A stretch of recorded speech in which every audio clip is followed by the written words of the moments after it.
I just immediately went to the hardest imaginable way to get this accomplished, which was, let's take my Buick.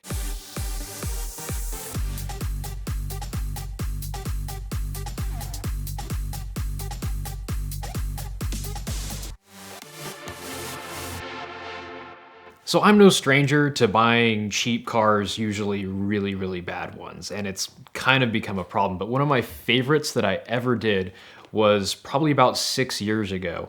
I was a member of a community called Opposite Lock, which was sort of the community forum spin-off of Jalopnik. You know, Freddie Tavares was on there, Tyler Hoover was on there, a bunch of writers were poached from there for Jalopnik, actually.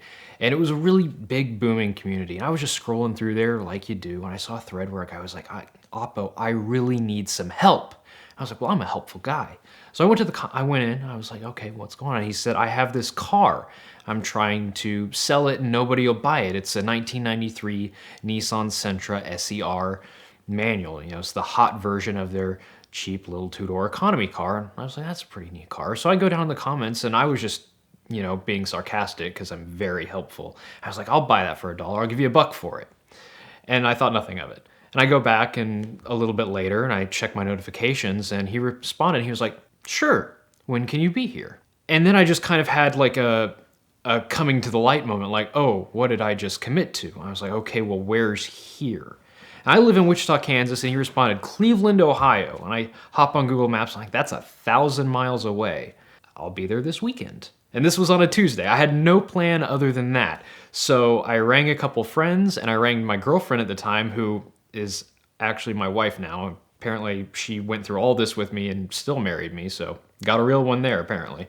We all cleared our schedule for the weekend and just planned on making a trip of it. And of course, obviously, if you're going 1,000 miles away for a used car, you'd usually fly, but I was young, naive, and stupid, and that never even occurred to me. I just immediately went to the hardest imaginable way to get this accomplished, which was, let's take my Buick. Now, the Buick, I had only had for 2 weeks at this point, and I bought it for $600 from a coworker. It was a 1997 Buick Riviera, naturally aspirated 3800. And I was like, well, it's a 3800. It'll make the trip just fine.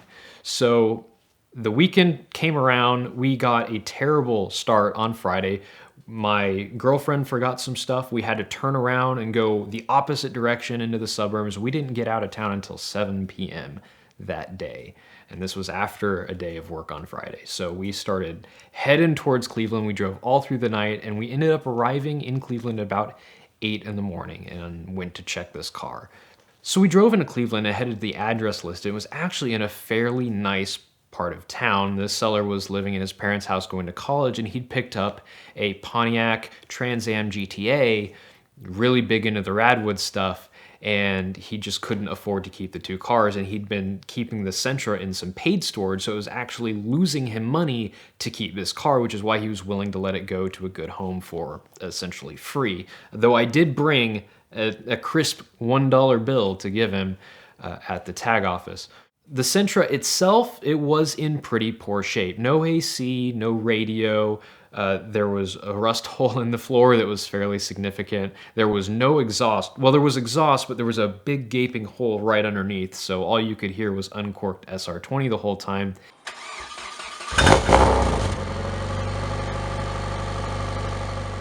And it had some really cheap eBay coil sleeves that would bottom out after just a half inch of travel. So fairly miserable vehicle to drive overall in the middle of summer with triple-digit temperatures.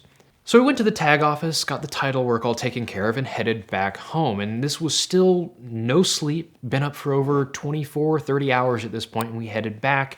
We made it as far as St. Louis before finally just giving up and getting a hotel room for a few hours. For all that driving, the Sentra actually did surprisingly well. It was fairly miserable, but we didn't have any catastrophic issues other than having to dump some water into the radiator every now and then. And then the Buick, of course, just an absolute joy. It didn't give us a single hiccup.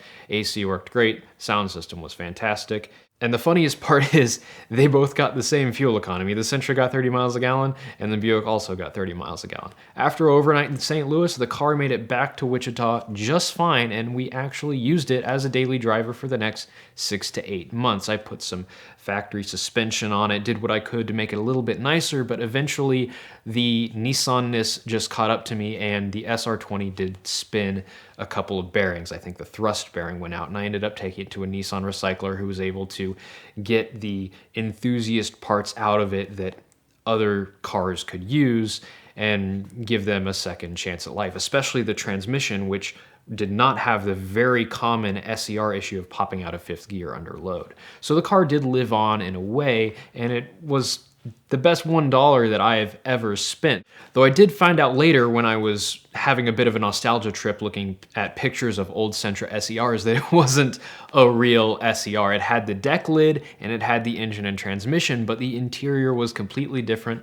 and apparently the SERs all had sunroofs, which mine did not. I did try to sell it at one point when it was still running, and I actually had a guy put a deposit down on it and then just disappear off the face of the earth.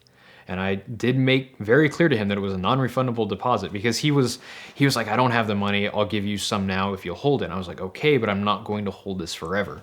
So I got his money, he disappeared off the face of the earth. Then it blew up later, and I ended up actually selling it to that scrapper for $300 because he knew the transmission alone would get him that. So I ended up actually making, you know, $600-700 off of owning this car for 6 months. Even counting the money I put into parts, I still ended up profiting half of it. So hey, it ended up being a pretty good deal.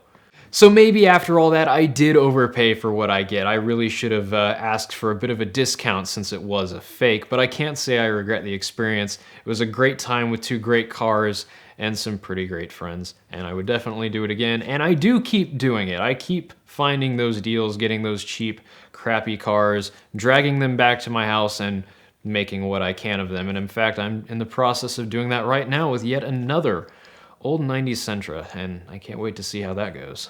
Throughout all of this, my girlfriend was incredibly supportive, even sitting there sweating in the passenger seat of this car that was droning so loud you couldn't hear yourself think. You didn't hear a peep of a complaint out of her. And she's been incredibly tolerant of all my automotive shenanigans since then, as long as she has something that can get her to work.